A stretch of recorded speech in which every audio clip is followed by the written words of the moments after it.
Bueno, mujeres que escriben, Mujeres que Almudena, escriben, ¿cómo nos sienta eso? Si fuéramos hombres, nadie diría son dos hombres que escriben. Sí. Pero ¿qué vamos a hacer? Camino. Eso es de lo que estábamos hablando antes, sí. Bueno, estábamos hablando precisamente de que al poner el nombre de este encuentro, del que yo estoy tan contenta, por estar aquí, y por cierto, gracias al Festival Leñe y a la fábrica, y gracias a Almudena por estar conmigo. Por estar aquí. conmigo, claro. Bueno, pues ¿qué nombre le ponemos a esto? Y alguien propuso, sí, dos mujeres que escriben. Y dijimos, oye, a Rodrigo Fresán y Patricio Pron, que están por ahí, nadie les va a poner dos hombres que escriben. Uy, esto se está acoplando. Vale. Bueno, quedamos en que somos una periodista metida novelista en los últimos años, pero sobre todo una escritora que participa en prensa. Eso nos une a las dos, sí. esa ficción y esa realidad. Y por eso, bueno, creo que es una mesa que va a ser interesante. Almudena, arranca. Bueno, yo voy a empezar haciendo una pequeña alusión, ya que hemos empezado por el lado de las mujeres, para fijar mi posición al respecto, ¿no? Porque es verdad que en realidad, bueno, yo soy una mujer que escribe, evidentemente, lo soy. Y yo además creo que es verdad que la escritura tiene género, en el sentido de que escribir siempre es mirar el mundo, y lo que permite que exista la literatura es que cada escritor, al mirar la realidad, la filtra por los materiales de su propia identidad, por su ideología, por su memoria, por sus sentimientos y claro, ese filtro produce una mirada distinta sobre la misma realidad. Tú lo sabes de sobra que eres periodista y sabes hasta qué punto puede contar la misma realidad, se puede contar de formas diferentes. En este país pasa todos los días, ¿no? Según el periódico que se lee, ¿no? Lo que pasa es que yo creo que esa diferencia afecta a muy pocas cosas y no basta para dividir el mundo en dos. Yo creo que los hombres y las mujeres somos básicamente muy iguales. Somos básicamente muy iguales. Y es verdad que hay algunos aspectos pequeños que pueden hacer que el mundo cuando lo mira una mujer sea distinto que el mundo cuando lo mira un hombre. Y sin embargo, hay otros criterios infinitamente más importantes. Yo siempre digo que el mundo de un hombre rico y el mundo de una mujer rica se parecen mucho más que el mundo de un hombre rico y el mundo de un hombre pobre. Sí. Y en ese sentido, pues sí, somos dos mujeres que escribimos, pero somos muchas más cosas. A mí no me importaría que aparecer aquí contigo como una mujer que escribo. Dos mujeres que escriben, efectivamente, si hubiera otra mesa que se llamara dos hombres que escriben. Exacto. Una vez establecido esto, sí me gustaría también hacer otra precisión, que es decir, que hombre, a mí muchas veces me dicen, Almudena Grandes, ¿qué te pongo, escritora o periodista? O escritora y periodista. Digo, no me pones escritora, pero yo periodista no soy. Yo soy una escritora que opina, que tiene la suerte de que la dejen opinar y que opina sobre la actualidad. En definitiva, cuando escribo una columna en un periódico, hago exactamente lo mismo que cuando escribo un libro. Miro la realidad y cuento lo que veo. Pero para mí, además, en este momento, como yo estoy embarcada en un proyecto tan largo y tan complejo que tiene que ver con el pasado de este país, pues ese trabajo periodístico para mí es como tener un pie en la actualidad.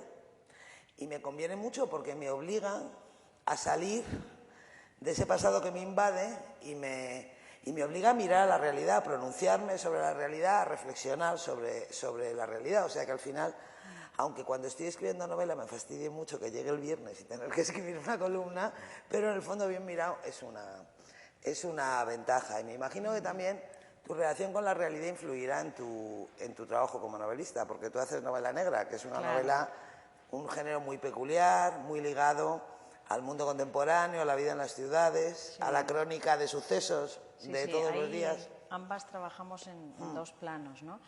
Sobre la cuestión de la mujer también quería añadir alguna cosita y luego vuelvo al tema de la actualidad. Es una pregunta recurrente también y un reportaje recurrente que se hace, que lo hacen los periodistas, esos seres malvados que que odio cuando soy escritora. Digo, bueno, broma. claro, tú ahí es que eres el Dr. Jekyll y Mr. Claro, Hyde. claro. Tienes un problema Pero tremendo. hay un tema y suelen hacer mesas redondas sobre esto y tal, que es el femicrimen. Ha nacido el femicrimen, Bueno. dice, que es la novela negra. Nadie sabe muy bien lo que es. Según algunos es la novela negra en la que la protagonista es mujer.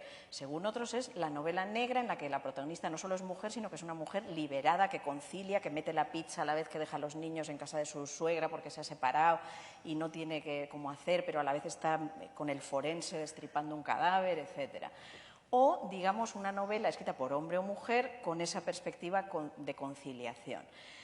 A mí me preguntan, ¿eres femicrimen? Me catalogan como femicrimen y digo, oye, a Philip Marlowe o Harry Bosch o a Montalbano, alguien porque se tomara un whisky en la barra de un bar para llorar que su mujer le había dejado, que tal novia de pechos deslumbrantes le había dejado, le ha colocado como mascucrimen? Bueno, pues dejémonos ya de historias, ¿no? Sí, yo lo del femicrimen, fíjate, como estoy en otro género, no lo tenía muy fresco, pero tienes razón, ¿no? Es como, ahora hay ciertas novedades en la novela negra, puede ser, por lo visto, o escritor escandinavo, o femicriminal, o bueno. ¿Cómo son los periodistas, que necesitan qué bueno etiquetas, esto, qué bueno, catálogos, Berna, qué bueno es eso. Sí, Fíjate sí, lo de sí. las etiquetas, es verdad que también tiene gracia, porque a mí muchas veces me preguntan, también una pregunta recurrente en las entrevistas que me hacen.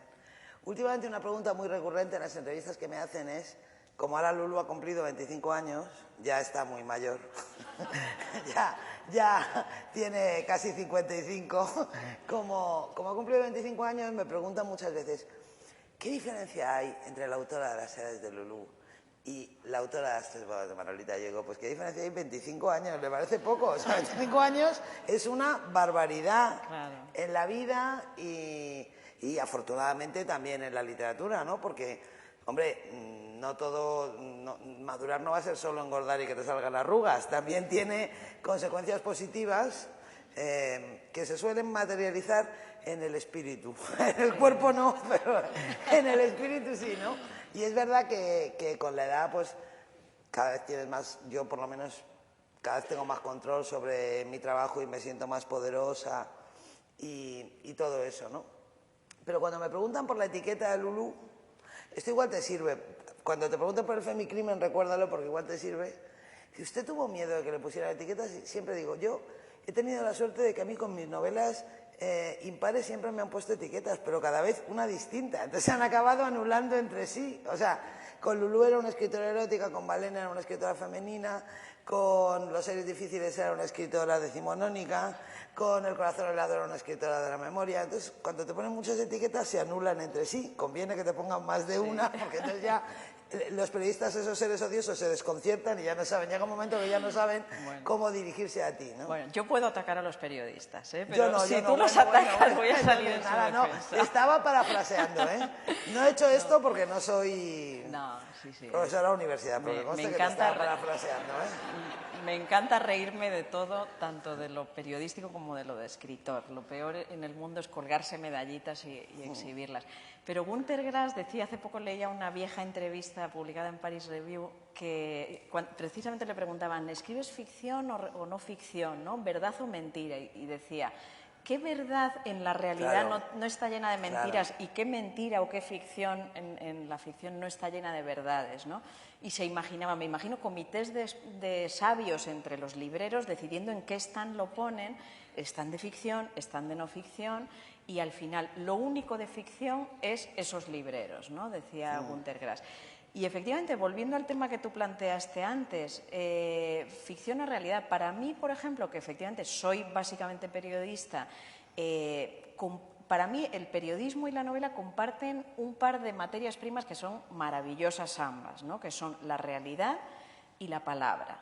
Qué mejor que trabajar como el panadero con la harina, yo como periodista, pero también como escritora, y tú, yo creo que compartimos eso, la palabra como materia prima y la realidad.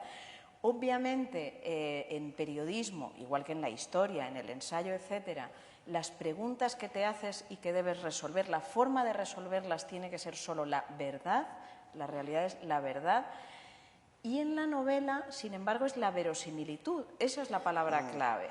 Y en la novela es maravillosa porque puedes solucionar todo aquello que en la realidad no has podido solucionar. Es decir, si el pederasta, abusador y violador que hubo en San Blas, por ejemplo, en la realidad hubo que esperar, por desgracia, no sé si sabéis todos, que primero atacó a una niña de origen chino, después a una niña de origen latinoamericano, el año anterior a este. Y es cuando ataca a una niña española que salta a los medios, que se convierte en noticia, que se convierte en prioridad, por ejemplo, para la delegación del Gobierno. Y cuando se moviliza todo, se ponen todos los medios, se le atrapa. Eso es la realidad que los periódicos debemos reflejar. En una novela, seguro que Philip Marlowe, en cuanto violara a la niña china... No había pasado de la China. Posiblemente ya habría actuado. Entonces, la novela te permite resolver esos huecos, vengarte de los malos, rellenar todo lo que no has podido rellenar en la realidad. Porque la novela, en realidad, la novela es un ajuste de cuentas con la realidad. La novela es un mundo propio en el que el novelista toma las decisiones que en el mundo real no toma nadie. Y toma las decisiones y las ordena para ajustarle las cuentas a la realidad. De alguna forma, eso lo dijo Vargas Llosa una vez, que escribimos para combatir a nuestros propios fantasmas. Y esa es la realidad. Escribes para que el mundo sea más justo, para obligar al mundo a ser un lugar más justo, ¿no? Y efectivamente la palabra clave es verosimilitud. Una novela tiene que ser un relato verosímil. Yo digo muchas veces que un historiador y un novelista, por ejemplo, son como dos coches que se cruzan a la misma velocidad en dirección contraria por una carretera. Porque un historiador, un periodista también tiene que documentar exhaustivamente una historia que es verdad, aunque parezca mentira. Y un novelista se inventa de cabo a rabo una historia que es mentira, pero tiene que parecer verdad, porque es verdad lo que tú dices. La norma de la historia del periodismo es la verdad, la de la novela es la verosimilitud. Pero yo lo que creo es que en una novela siempre fabrica una verdad. Una novela siempre fabrica una verdad. Y esto lo digo con conocimiento de causa, porque yo he aprendido muchas más cosas en los libros que en la vida. Como es normal. ¿Escribiendo o leyendo? No, leyendo, siempre leyendo, Ahora hablo de leer, como es normal, porque mi vida básicamente es una vida aburrida, como la de cualquiera. Es más, a mí mi vida cuando más me gusta es cuando más aburrida es. Que es cuando estoy escribiendo, entonces me pongo las chanclas por la mañana y no salgo a la calle en todo el día. Y llueve. Y digo, ay, qué bien que hoy no tengo que salir. En ese momento... Y estoy escribiendo 6 horas. Es cuando más me gusta mi vida, que es un aburrimiento, y evidentemente si la contara no tendría ningún interés y a nadie le gustaría. Pero claro, eso que se dice de forma despectiva, o que se decía en los 80 de forma despectiva, de ese todo lo aprendido en los libros, a mí me hace mucha gracia. Yo decía, bueno, ¿y yo también?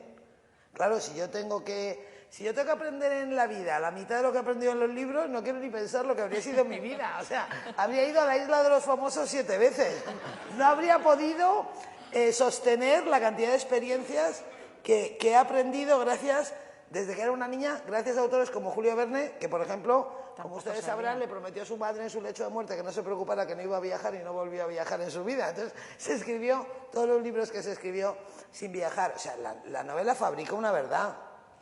Lo que sucede dentro de una novela es verdad. Y yo ahora que trabajo por primera vez, en estos episodios he trabajado por primera vez con ese material que se suele llamar no ficción, que es histórico, supuestamente objetivo, bueno, digamos que es un material que ya está dado, que no inventas, pero sin embargo yo descubrí que para que las novelas me salieran bien, yo tenía que encontrar la forma de apoderarme de ese material, ¿no? De apoderarme y de tratarlo con la misma naturalidad o con el mismo esparpajo con el que trato las cosas que a mí se me ocurren. Yo creo que para escribir una novela como las mías, que son novelas basadas en hechos reales, es fundamental alcanzar un equilibrio entre la lealtad y la libertad. Porque la libertad del creador es un requisito indispensable. Es un creador que no es libre para crear, no puede hacer una obra interesante, ¿no? Es fundamental que un escritor se sienta libre y poderoso dentro de su libro, ¿no? Pero al mismo tiempo tiene que guardar una lealtad hacia el hecho histórico en el que se inspira. Y digo lealtad, no digo fidelidad, porque da exactamente igual que en la realidad lloviera un 23 de marzo y en tu novela haga un sol radiante. O sea, eso es una cosa que no tiene ninguna importancia. O sea, la fidelidad exacta es algo que no es importante. Pero lo que sí es importante es no tergiversar, no manipular, que lo blanco no sea negro, ¿no? Naturalmente, los escritores, tanto cuando escriben pura ficción como cuando se inspiran en un hecho de no ficción, son libres de escoger lo que les interesa, pero de seleccionar la parte de la historia que más les interesa. Pero lo que elijas lo tienes que contar bien, ¿no? Yo creo que con esa mínima salvedad, manteniendo ese equilibrio, luego acabas apoderándote de todo el material y todo lo que es mentira acaba convirtiéndose en verdad y todo lo que es verdad acaba convirtiéndose en ficción, ¿no? En esa especie de mundo completo que es la novela. Cada novela es un mundo completo y tiene sus propias reglas. No solo la ficción y la no ficción tienen sus reglas. Yo creo que cada libro, si es interesante, es capaz de desarrollar sus propias reglas. Me interesa mucho que nos expliques más sobre por qué elegiste la novela histórica, o bueno, ahora nos matizas que antes comentábamos, ella tiene su explicación, por supuesto que va a dar. Yo elegí la negra, ¿por qué? Me pareció, bueno, aparte de que es un canon en el que me siento cómoda y me pareció interesante probarlo, y soy una novelista realmente nueva, de hace 3 años saqué mi primera novela y este año la segunda y pronto la tercera. A mí me pareció que la novela negra es una novela sobre poder, y eso engarza con lo que yo quiero en la vida, que es retratar la realidad. En periodismo lo he hecho 25 años al modo periodístico y aquí lo quiero hacer de otra manera, como he explicado antes. Entonces, finalmente la novela negra, cuando dice, ¿de qué va la novela negra? Pues es de poder, es de quien tiene un poder y abusa de él, y aquel que no tiene poder y no es capaz de defenderse de quien va a abusar de él, ¿no? Es una novela de víctimas y culpables. A veces todos somos víctimas y todos somos culpables, por eso la ambigüedad, la riqueza de los personajes. Milán Kundera también, en una entrevista hace mucho tiempo, cuando las daba, porque ya no las da, decía que para él sus novelas se construyen sobre 6 o 7 palabras que él escoge, conceptos, que utiliza como una serie de notas, como una buena sinfonía o como cimientos de un edificio, y que él elige y que va moldeando y barajando, estudiando, analizando y repitiendo y construyendo en torno a ellas ese edificio, ¿no?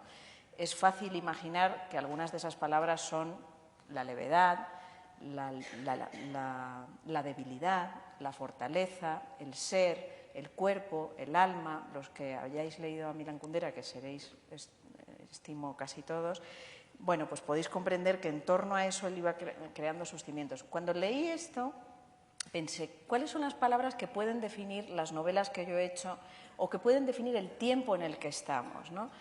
Y efectivamente, si haces un ejercicio, al final en mis novelas, creo que tanto en la primera como en la segunda, y lo que me obsesiona a mí, que es eso, retratar este tiempo, está el poder, la debilidad, la impotencia ante el abuso, la empatía. No concibo escribir si no logro generar empatía con mis personajes, la compasión, la vida.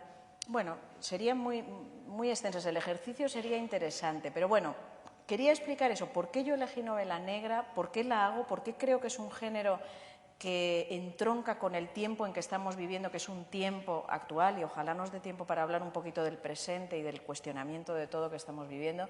Este es un tiempo desolador en cuanto a que vemos el resultado de cómo los poderosos realmente han entrado hasta la cocina, han avasallado, se han hecho con todo, y aquellos que nos creíamos o que se creían con cierto poder, porque habían adquirido cierto poder adquisitivo, empleos, coches, casas, realmente se han derrumbado y se han visto impotentes ante la maquinaria que no les permite respirar, ¿no? Y que es el paro y que es ir perdiendo las cosas que uno creía haber ganado.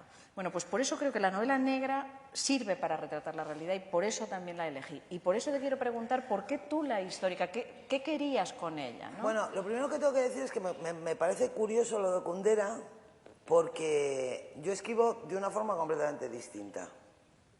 O sea, yo siempre parto de una imagen. De una imagen que veo con los ojos de la cara. Esto es un poco complicado, es un poco parapsicológico de contar, pero es la verdad. Una imagen que veo en la realidad con los ojos de la cara o una imagen que me asalta de repente leyendo un libro o viendo una película. Ojos. ¿Lo ves con tus ojos? Sí, lo veo con mis ojos. Una imagen real, no una imagen real o imaginaria. imaginada, no. O una imagen que se me instala a mí en la cabeza, ¿no? Por eso digo que se parece al niño del sexto sentido, pero que es así. Pero siempre hay una imagen que en el principio de todo lo que yo hago hay una imagen. Una imagen que me obsesiona, una imagen que me excita, que me parece que me quiere llevar a alguna parte. Entonces tengo que darle vueltas, tengo que abrirla, intentar ver a dónde me lleva. Y el proceso es parecido al de abrir ostras. O sea, porque algunas imágenes no se pueden abrir, otras imágenes se abren y están podridas. O sea, hay veces que realmente yo pienso que he dado con algo y sin embargo no me lleva a ninguna parte. Y hay veces que la ostra tiene una perla y entonces sale la novela entera de una imagen, ¿no? O sea que yo sí parto de imágenes y soy muy visual para eso, ¿no? Ahora voy a hacer un paréntesis porque siempre me dicen, claro, por eso tus novelas se llevan mucho al cine. Digo, no, porque es que las imágenes son mucho más antiguas que el cine. O sea, la imagen en sí misma es mucho más antigua que el cine, ¿no? Entonces me hace gracia lo de Kundera porque yo nunca he escrito un libro, pero ni siquiera un cuento, por una palabra. De hecho, yo tardo muchísimo en ponerle títulos a mis novelas, ¿no? Por un y en concepto, ponerle ¿no? titulillos. Él habla de conceptos sí, más que por de eso palabras, ¿no? Sí. El proceso es distinto. Pero ¿por qué escribo yo estas novelas? Que eso también voy a decir que para mí no son novela histórica, ¿no? Pero la novela histórica, yo siempre me acordaré que la primera vez que estuve en una feria del libro fue en Valencia, en el año 89. Acababa de publicar Las edades del Lulú. Y estaba yo firmando con un librero de Valencia y me acuerdo, porque eso no se me olvidará jamás, que llegó una señora y dijo, libros de reinas no tiene más que estos. Y yo dije, bueno, o sea, esto es un género. Los libros de reinas, las biografías de reinas eran un género. Y dijo, libros de reinas no tiene más que estos. Y yo creo que la novela histórica en general son libros de reinas. Son libros de reinas, de emperadores, o de escribas egipcios de un faraón. Normalmente lo que se entiende por novela histórica tiene menos que ver con una atmósfera, con un contexto, con una época social, como con un personaje al que se sigue, ¿no? Isabel, la serie esta de televisión, es histórica porque reconstruye a Isabel la Católica. Yo escribo novelas que son históricas, pero de otra manera, ¿no? Porque lo que hago, siguiendo el ejemplo de Galdós, ¿no? Porque siempre he dicho que yo en realidad lo que estoy haciendo es adoptar el modelo de los episodios nacionales. Me gustaría también hacer un poco de propaganda galdosista y decir que es muy curioso cómo en este país cada 2 por 3 se abren los periódicos con grandes discusiones y grandes alaracas para celebrar y que alguien ha inventado la novela de no ficción, y Galdós hace 1 siglo y medio inventó un género entero de novela de no ficción y nadie se acuerda de él y parece que es un escritor polvoriento y paleto. Ya no, pero hasta hace poco parecía que era así. Entonces, ¿qué hago yo? Al copiar ese modelo, que además yo, cuando se me ocurrió, sabía que aparte de que era perfectamente válido, porque los episodios son una lectura perfectamente válida, era válido para contar el siglo XX, porque Max Aub lo había adoptado para escribir El laberinto mágico, ¿no? 6 novelas en las que cuenta la guerra civil. Entonces, ¿qué hace Galdós? Él coge un hecho histórico y lo convierte en un marco. Es como el bastidor de un bordado, ¿no? Es el marco. Y a partir de ahí, él construye la novela. Digamos que la teje dentro de ese marco. De tal manera que algunos personajes de la historia con mayúscula interactúan dentro de la novela con los personajes de ficción, pero son secundarios. En los episodios de Galdós, los personajes reales, los reyes, los ministros, Godoy, Wellington, son muy secundarios. Y los verdaderos protagonistas son los personajes de ficción. Bueno, eso es lo que hago yo en los episodios. No sé si encaja exactamente con la idea de la novela histórica, que es más masiva, ¿no? Que es más tradicional. En todo caso, es un género propio, ¿no? Gracias a don Benito, que se lo inventó hace un siglo y medio. Y realmente, yo me imagino que debe haber escritores mucho más listos que yo que se den cuenta de lo que hacen cuando lo hacen. O sea, que hacen cosas, toman decisiones y son conscientes de lo que están haciendo. Yo normalmente hago las cosas y tardo un poco en darme cuenta de lo que estoy haciendo, ¿no? Entonces, yo recuerdo que parece que es una conversación bastante larga, que es una respuesta muy larga, pero voy a llegar al tema. Un día de la primavera de 1997, y sé con certeza que era la primavera del 97, porque mi hija pequeña era un bebé y yo iba con un carrito paseándola por la calle, en la esquina de la calle Sagasta con la calle Larra, y me acuerdo perfectamente que fue en esa esquina, donde en aquella época había un taller de enmarcación de grabados, luego hubo un banco, como en todas partes, y ahora hay una inmobiliaria, como en todas partes, o sea que aquella esquina también es muy significativa del clima económico de la ciudad y del país. En ese momento me di cuenta que todo lo que yo había escrito hasta entonces eran novelas que trataban del mismo tema. O sea, mis 4 primeras novelas tratan del mismo tema, los conflictos de identidad de mi generación en mi país, en mi ciudad. Había analizado esos conflictos de identidad desde todos los lugares que se me ocurrían, ¿no? Y cuando acabé Atlas de Geografía Humana, que fue en aquel momento, de repente dije, bueno, ya no tengo nada más que contar, ya me he quedado sin tema, ¿no? Bueno, pues escribí una novela que es como una bisagra, Los aires difíciles, que tiene 2 protagonistas, un chico que está directamente emparentado con las chicas de la movida, que viene del mismo mundo que las chicas de mis primeras novelas, y un personaje muy peculiar, Sara Gómez, que es una mujer española que nace en 1947 y sin embargo durante toda su vida es rehén de la guerra civil, a pesar de que ha nacido 8 años después de la guerra, porque la cría otra señora, bueno, hay una historia familiar muy siniestra, ¿no? Y entonces esa novela me abrió la puerta al corazón helado, ¿no? Porque dije, bueno, lo de Sara es una anomalía propiamente española. Todos nosotros, de alguna forma, los españoles de mi generación siempre hemos sentido también ese peso, ¿no? No tanto de ser rehenes de la guerra civil, pero sí como de llevar una mochila con un peso que eran las historias no resueltas de la familia de cada uno, ¿no? Y esa sensación de que tus abuelos parecían personajes de ficción, porque hacían cosas que eran incomprensibles. Para los niños del tardofranquismo, el relato de las vidas de nuestros abuelos eran como incomprensibles. Para mí, yo siempre lo he contado, que lo que me dejó perpleja del todo fue enterarme de que mi abuela, que era una señora muy decente, había visto bailar a Josephine Baker en un teatro de Madrid antes de la guerra, ¿no? Y para mí, que mi abuela, con lo decentísima que era, hubiera visto bailar a una negra desnuda con una falda de plátanos. Es que las abuelas fueron más lejos que las madres, por eso. Eso fue lo que me obsesionó. Entonces, bueno, escribir El corazón helado para resolver ese problema, que era un conflicto personal y generacional, y a través de ahí entré en los episodios, para cortar lo que estoy diciendo, ¿no? Hace algún tiempo me di cuenta de que en realidad yo siempre he escrito la misma historia. Lo que pasa es que he escrito la segunda parte antes que la primera. Entonces, estos episodios de Una guerra interminable tienen un epílogo que sitúa a los protagonistas del libro en la transición, que es cuando termina su guerra. Digamos, su guerra ha durado lo que ha durado la dictadura. Y cuando termina su guerra, ahí se termina la novela, ¿no? Hay un epílogo que sitúa a estos personajes en ese momento. Bueno, pues ese es el momento del que arrancan los relatos de los personajes de mis primeros libros. O sea que en realidad he escrito siempre la misma historia. Si la doblamos por Los aires difíciles, lo que pasa es que he escrito primero la segunda y luego la primera.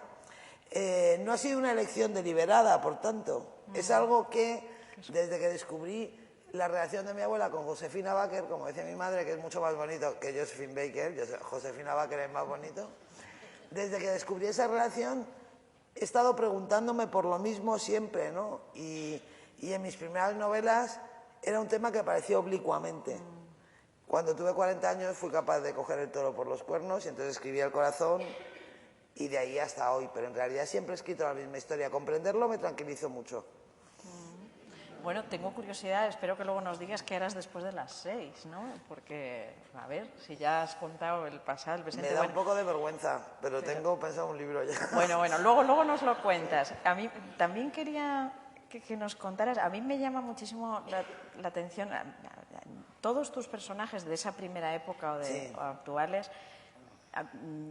Antes he hablado de empatía. Yo he logrado la empatía con tus personajes porque desde la debilidad se hacen fuertes, no digo económicamente o poderosos, sino fuertes internamente, y a veces desde el poder o la fortaleza son unos miserables, ¿no? Y me encanta ese juego que has logrado. En los personajes, por ejemplo, que yo he elegido, que, bueno, como decíamos antes, cuando eliges el crimen estás eligiendo la víctima y estás eligiendo el culpable, ¿no? En un espejo complementario en el que es tan importante, si tú partes de una imagen que necesitas, aquí necesitas en la novela negra ambas, ¿no? El espejo de quién es la víctima y quién es el culpable o quién se va a cruzar para serlo todo a la vez. Por ejemplo, yo he necesitado la realidad, ¿no? Que ahí es donde me gustaría también llegar, he necesitado la actualidad. En la primera, en Verano en Rojo, elegí el tema de los abusos, que casualmente estos días, con el tema del arzobispado de Granada, nos está demostrando... ¿Qué novela tiene el arzobispado de Granada? Me gustaría contaros, estoy contenta de que hay una web que me ha hecho una crítica, estoy contenta por eso y también por el contenido, porque en una clasificación que hacen, que creo que es de 7 escalas, me colocan en el penúltimo lugar como poco recomendable, porque aseguran abundan pasajes escabrosos o un fondo ideológico extraño o contrario a valores cristianos. Es un libelo anticlerical. Debo decir que esta web está hecha por críticas desde una perspectiva de la fe católica. Ya. Entonces, es curioso cómo lo consideran como algo, mi novela, como algo contrario a los valores cristianos, cuando yo lo único que denuncio en Verano en Rojo es no solo los abusos, que debo decir que circunvalo en torno a ellos, no es una novela escabrosa para nada, no es un terreno en el que yo quiera entrar, sino que me centro sobre todo no solo en los abusos o no tanto en los abusos como en el encubrimiento, como lo que se está dando estos días en Granada, lo que se está desvelando estos días en Granada, de cómo una comunidad de sacerdotes es capaz, y padres incluso, que pueden oír cosas pero que deciden no hablar, son capaces de dejar eso en el territorio del pecado, que se arregla en el confesionario, y nunca del delito, ¿no? Apartan un cura, se lo llevan acá, se lo llevan allá, se lo llevan a otro colegio donde estará en contacto con otros niños. Bueno, pues por ejemplo, eso que me parece más grave, y por eso, bueno, pensar que lo mío es contrario a los valores cristianos y no lo que ellos han hecho, francamente me parece una paradoja por ser muy amable, ¿no, Almudena?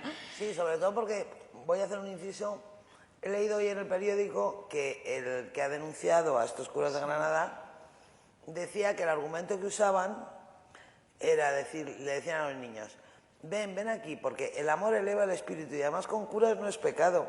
Eso me ha parecido formidable, de verdad. Sí. Y en la segunda, En margen de error, elegí el tema que también es real y viene de las noticias, y esa imagen, me ha gustado lo que dices de esa imagen que se te va abriendo paso en la cabeza, y para mí fue la secuencia de suicidios que hubo en una multinacional francesa, que posiblemente recordarán. Ah, sí.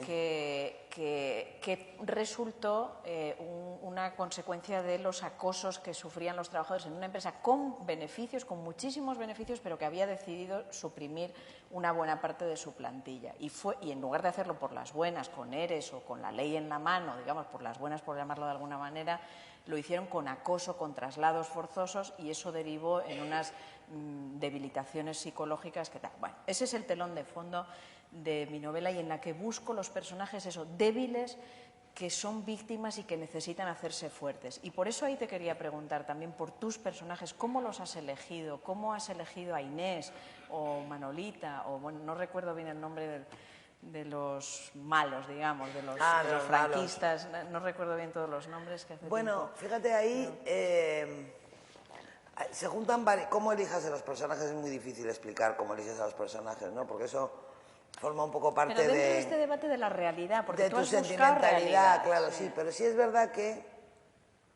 ahí se juntan varias cosas. Por ejemplo, yo siempre he dicho que mi categoría de personaje favorito, entre el terrorista arrepentido, la mujer fatal, el feo interesante, en fin, todos esos personajes tipo que suele haber en la historia, que ha producido la historia de la literatura, mi categoría de personaje favorito es el superviviente. Yo creo que no hay ninguna hazaña más digna ni más esencialmente humana que sobrevivir. Yo no admiro nada más que a los supervivientes. Y he escrito mucho sobre supervivientes. Si analizas mis libros verás que hay una cierta tendencia a convertir a los supervivientes en mis personajes. Eso por un lado. Por otro lado, yo hace muchos años, yo nací en el año 60, entonces en la transición, pues claro, era mujer, era la época del canon feminista, del feminismo extremo, y yo leí muchísimo, muchos libros tremendos, ¿no? Recuerdo entre otros uno de Doris Lessing que se llama El cuaderno dorado, que yo pienso que la mayor hazaña de mi vida ha sido la maternidad después de leer ese libro. O sea, que era una novela de terror, no, lo siguiente. O sea, un libro donde la sexualidad era una humillación, la maternidad era una humillación, amamantar era una humillación y la menstruación era una humillación y todo era horroroso, ¿no? Bueno, pues en aquella época yo descubrí que a mí no me interesaban nada las mujeres que se sentían humilladas por todas las cosas, no me interesaban nada las mujeres que miraban por la ventana, que es otra imagen muy típica de la literatura femenina de los 70.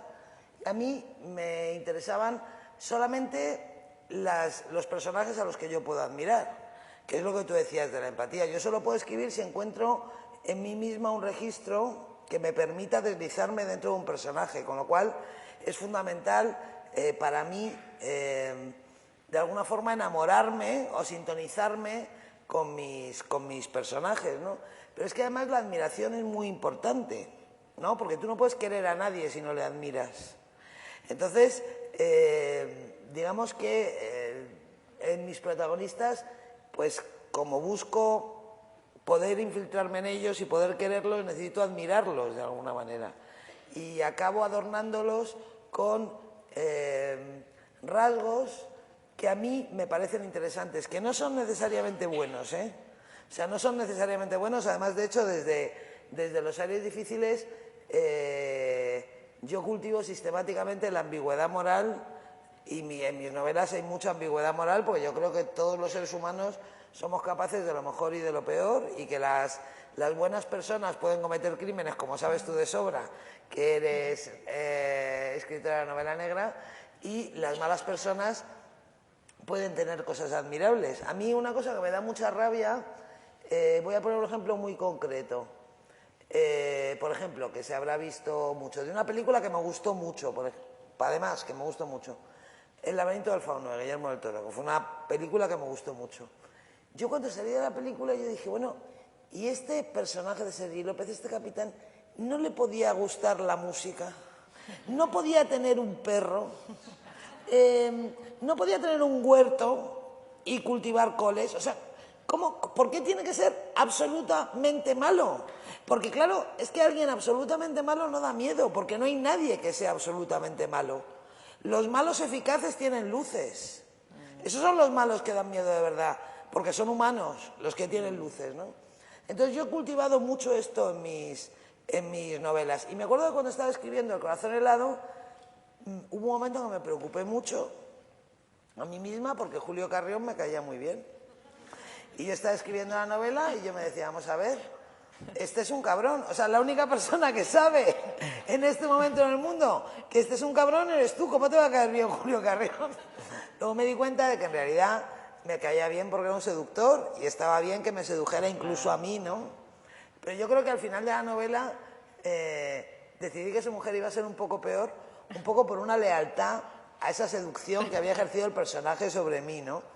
Y, o sea, en ese sentido, yo creo que es un proceso de selección muy poco racional, que tiene que ver con la emotividad, que tiene que ver con la emoción y además siempre también con la rentabilidad narrativa, ¿no? Porque cuando escribes una novela tienes que buscar los personajes que mejor te convengan, aunque es verdad que yo tengo debilidad por algunos, bueno, igual que todo el mundo, supongo que todos tenemos debilidad por algún modelo de personaje que se repite, ¿no?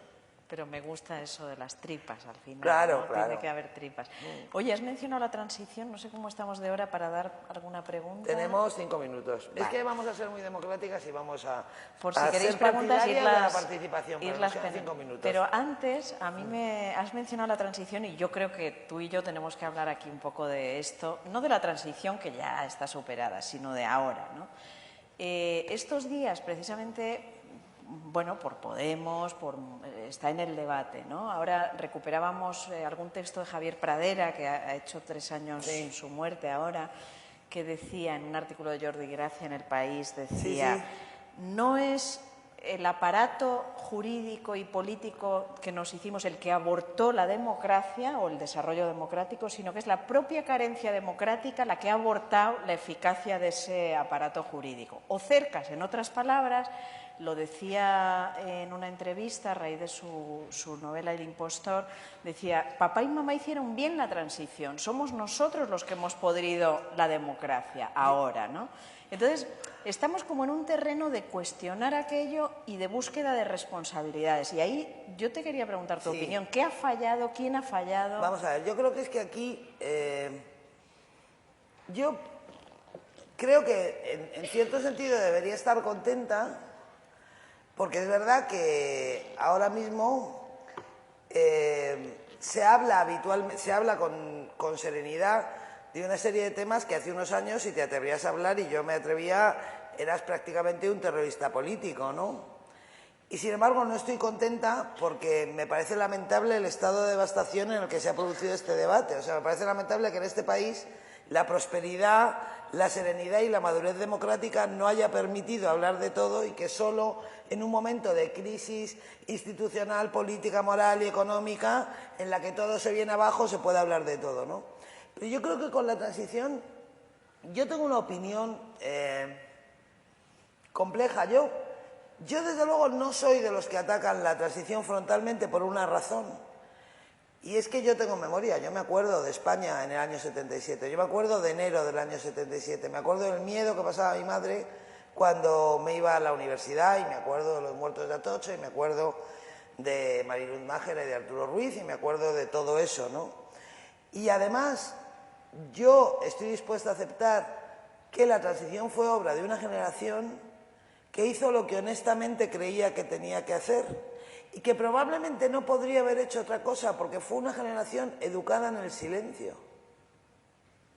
O sea, los hijos de los combatientes en la guerra civil se educaron en el silencio. Ellos no tenían capacidad para formular preguntas porque, digamos que habían crecido entre el terror y la prohibición de hacerlas, ¿no? Entonces, la transición fue un proceso que una generación de españoles acometió honestamente. Yo estoy dispuesta a aceptar eso. ¿Cuál es el problema? El problema es que lo que no puedo aceptar es que durante 40 años la única cosa perfecta que haya en el mundo haya sido la transición española. Es decir, que esa generación, después de haber llevado a cabo su proyecto, haya bloqueado cualquier intento de discusión, de mejora, de reforma, de progreso a partir de ese proyecto. Y lo que me parece terrible es que haya hecho falta que este país se encuentre bajo cero, que es como estamos ahora, para que por fin ese debate haya podido ocurrir. Pero a mí lo que me da mucho miedo, y voy a adelantar mi columna del lunes, pero porque no me queda más remedio, porque Bernat me ha preguntado, es que ahora la idea que se está extendiendo es que hay que hacer una segunda transición. No, señor. ¿Cómo vamos a hacer una segunda transición? Si una transición es un camino que lleva de un sitio a otro y nosotros no hemos llegado todavía al otro. ¿Cómo va a ser la solución emprender otro camino? O sea, ¿qué vamos a hacer? ¿Seguir andando eternamente? No, hombre, habrá que terminarla, habrá que cerrarla y a partir de ese momento pues podremos empezar a hablar, ¿no? Y a replantear este país. Yo creo que el problema es que esto se podía haber hecho muy bien en los años 80. O sea, que en los años 80, hombre, una en los vez, 90, y en los 90 y en los 2000. y en Pero 2013 y claro, 14, y una todavía vez- está el PP y claro, PSOE, claro, pactando claro, cómo ocultar los viajes de claro, los diputados. sin duda, sin duda. Pero te Hoy. quiero decir que una vez neutralizado el ruido de sables, que era la gran excusa, y una vez neutralizada la amenaza de los cuerpos represivos, que es verdad que el ejército español, después de haber vivido en una situación de privilegio durante 40 años, nos iba a dejar ningunear fácilmente. Una vez neutralizado todo eso, se podía haber dado lugar a un debate y se podían haber reconocido que algunas cosas se hicieron por determinadas razones, se podía haber analizado el desarrollo del Estado de las Autonomías. Yo no me puedo creer que no haya habido gente en este país, que yo haya sido la única que desde hace 30 años no está pensando en el Estado de las Autonomías. No me lo puedo creer. O sea, evidentemente muchísima gente se lleva planteando muchísimos años cuál era el futuro de este modelo. Y entonces que estemos ahora con Cataluña en el estado en el que está el tema y que todavía efectivamente, como tú dices, el PP diga que no hay nada que reformar, en una situación en la que lo que dan ganas de preguntarles es, bueno, pero vosotros ¿qué queréis conservar? O sea, yo estaría deseando que la vicepresidenta Rajoy me expliquen qué es lo que quieren conservar ellos, para que los ciudadanos juzguen de lo que tenemos que quieren conservar. Sí, sí. Bueno, conservar, pues, por ejemplo, el secretismo ese de Hombre, los quieren viajes, conservarse ¿no? ellos en el Por poder. eso, Ellos es digo, lo que quieren conservarse ellos en el poder, pero vamos. Esta misma semana, Claro. y ya damos, a ver si hay manos por ahí, esta misma semana PP y PSOE han pactado cómo ocultar los viajes. ¿Qué esconden esos viajes? Es lo que me gustaría saber, ¿no? Otra cosa que me gustaría a mí saber mucho, desde hace muchos años, daría cualquier cosa por estar dentro de la cabeza del secretario general del PSOE en cada momento. ¿Pero cuál? ¿El actual, Del que el sea, anterior? porque no les entiendo a ninguno. O sea, van cambiando los secretarios generales y no entiendo lo que hacen, porque yo no puedo entender que el PSOE precisamente ahora llegue a un pacto con el PP en este tema, no lo entiendo. Es lo de, bueno, pues tendrán un plan B, C, D, G, y mi imaginación no da para tanto, la verdad. Bueno, manos, ¿alguien quiere preguntar, intervenir? Desde aquí no se ve muy bien, o sea que... Esa señora. A ver.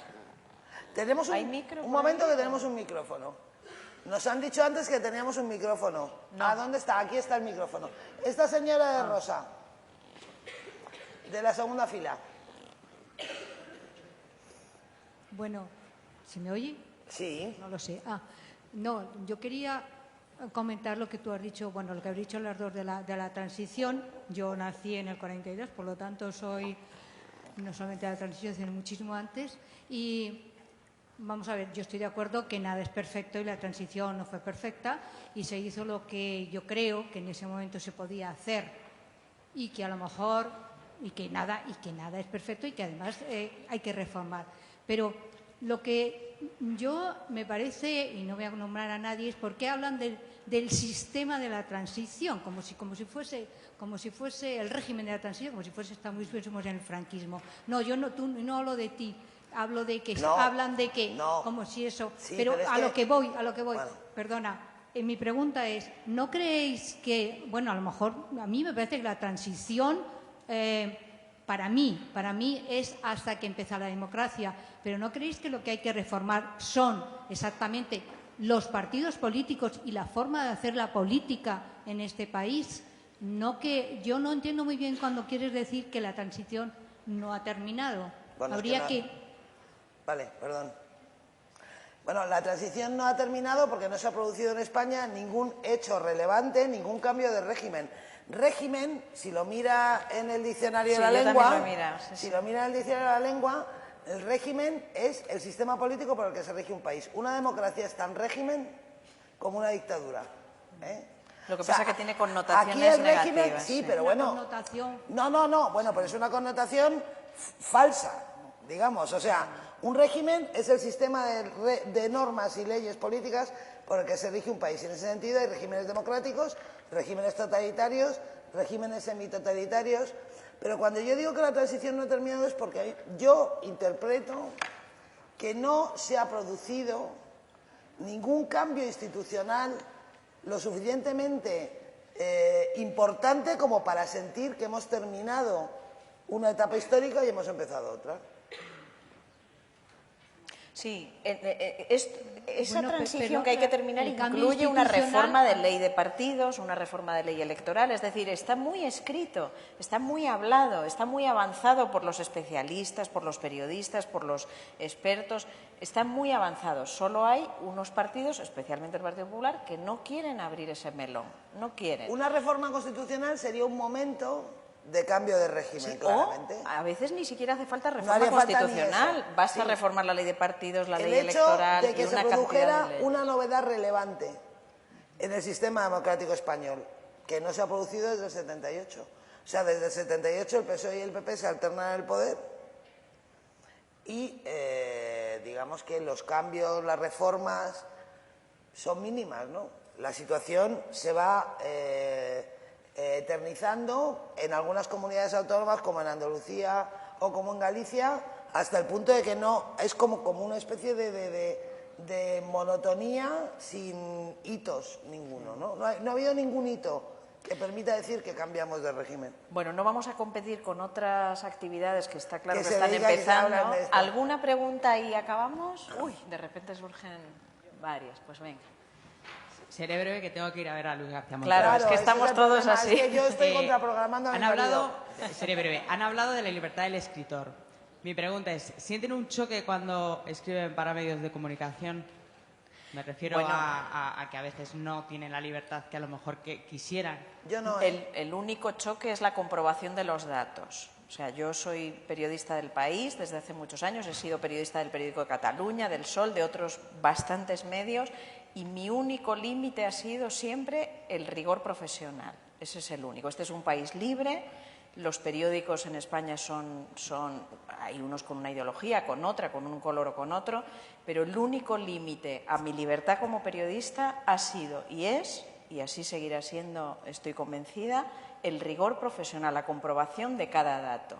Ninguno más. Luego, como escritora, claro, disfruto, claro, me lo paso muchísimo. bomba, porque No, ahí no necesito comprobar nada. Digo, el parque, como dice ella, que si llovió en abril, tal, el parque que cierra a la 1. Yo me acuerdo cuando empecé a escribir, pensaba, "Ah, tengo que comprobar a qué hora cerraba el parque de Juan Eso Carlos da igual, I". eso da Y dices, igual. ¿qué más da? Que cierra a las 12, a la 1. ¡Qué felicidad! O sea, por primera vez puedo escribir libre. Pero, ¿por qué? Porque es una novela, porque es ficción. Yo también, ¿eh? Yo nunca me he sentido... Es más, en el momento en el que sienta que no soy libre, dejaré de escribir columnas, porque no tendrá sentido. En el sentido de que yo no soy periodista, digamos que yo vivo de otra cosa, soy de otro mundo, ¿no? ¿Alguna cosa para terminar? Sí, por favor. Me gustaría saber tu opinión, porque he escuchado en alguna ocasión que la novela negra está cumpliendo hoy en día la función que cumplió en su momento, años 50, lo que fue o lo que representó la novela social. ¿Qué opinión tienes al respecto? Sí, Es yo que lo he creo escuchado en un par sí. de ocasiones. Es verdad, ¿eh? Sí, sí, Y- sí, yo lo he dicho alguna vez, igual me lo has leído o escuchado, sí. Sí, porque en la medida en que para mí la novela negra, y no solo para mí, hay muchas definiciones, es una historia de víctimas y culpables, de poder. Para mí es un género que trabaja el poder, o sea, aquel que no se puede defender frente al asesino o el abusador y aquel que no pone límites a su propio poder y actúa. Engarza perfectamente con el momento actual y por eso en este momento actual siempre lo ha sido, ¿no? Siempre ha sido una novela, o sea, Chandler ya le he citado hoy varias veces, pero Connelly y muchos otros han retratado una América, la América devastada, miserable, las miserias detrás de aquello que figura y que parece, ¿no? Todo lo que hay detrás de lo que parece. En el momento actual, desde la Grecia de Petros Markaris a Montalbano, lo está haciendo en Italia, o aquí lo estamos haciendo muchos, en la medida en que es una novela que trata de débiles frente a poderosos y que este momento es un momento explosivo en cuanto a que los débiles se han vuelto más débiles, los que creían tener algo se han vuelto al bando de los débiles y los poderosos han incrementado su poder y su dinero, porque las desigualdades crecen, se ha convertido en una novela social. Sí, muchas sí. Los thrillers y, o sea, aquellas que exageran, todo eso no, pero hay una novela social en la novela negra. Pero además, sí. por una razón, y es que la novela social en los años 50 se desacreditó en la medida en la que, digamos, se fueron debilitando las ideologías y en España, por ejemplo, se atacó muchísimo la novela social porque era como un instrumento de lucha política y no tenía calidad literaria y tal. Entonces, lo que permite que ahora la novela negra sea una nueva novela social es su pasado de subgénero. El pasado de subgénero de la novela negra, es decir, un género que era un poco marginal, que se asomaba a la literatura oblicuamente, que no estaba en el gran canon, no hablo de ahora, hablo de los años 70, de los 80, que fueron los que consagraron digamos, la condena de la novela social. Ese pasado de subgénero ha permitido que la novela negra pueda efectivamente indagar en los márgenes de la sociedad y poner los márgenes en relación con el centro. Sí, es que había escuchado esta opinión precisamente en una conferencia de Petros Márkaris, Sí. y también se lo había escuchado a Lorenzo Silva. Sí, sí. Por tanto, no sé. Es un consenso, sí. Y no hemos mencionado a los suecos, que también son los pioneros también en retratar, digo, por saltar a Europa, Sí, no solo en está Estados claro. Unidos, esas carencias de esa sociedad que creíamos perfecta, ¿no? Eso Exacto. está muy hablado. Bueno, y hay un precursor en España grandísimo, me vais a perdonar, que es Vázquez Montalbán. Y especialmente una novela extraordinaria de Vázquez Montalbán que se llama Los mares del sur. Es una de las mejores novelas políticas que se han escrito en España y es una novela negra. Sí, sí. Bueno, Gracias. vemos que no os queréis levantar. ¿Alguien quiere algo más o...? Muy bien, muchas gracias. Muchas gracias. Ya podéis ir a ver a Luis todos. Todos a ver a Luis García Montes. Bueno, pues ha salido muy bien, Bernardo. Bien, ¿no?